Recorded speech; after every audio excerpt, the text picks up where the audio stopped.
За сайн байцгаана уу жүжигчин мөнхөө шин. За тэгээд миний бодлоор одоо хүүхдийн эрх зөрчигдөж байгаа яг хамгийн хэлмээр санагддаг сэдв бол бага насны хүүхдийг хөтлөөд дагуулад гацгүй газраар зам гараад явж байгаа эцэг эхчүүдэд бол үнэхээр их дургу. За ягаад тэгэхээр тэр хүүхдийг одоо бүр багаас нь энэ бол маш олон ажиглагддаг тий. Энэ бол маш их эрсдэлтэй, хоёр төрлийн эрсдэлтэй.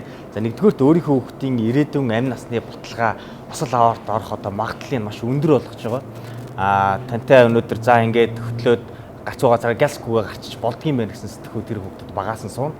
За маргааш тэр хүүхэд ганцаараа ээж авгүйгээрээ гараад автын ослоор ч үт юм уу ямар нэгэн эрсдэл одоо маш өндөр байдаг. За хоёрт нь гэх юм бол энэ бол бас өнөөгийн нийгмийн соёлд одоо хүүхдээ багаас нь маш буруу сургаж байгаа гэж хардаг. За энэ бол олон байна гэдэг маань дамжих эрсдэл маш өндөр тий. Одоо өнөөдөр таны хүүхдээр дуусахгүй тэр таны хүүхд чинь дараа нь дахиад хүүхдтэй болно. Тэр хүүхдээ дахиад сургана одоо ах トゥ ч гэдэг юм уу.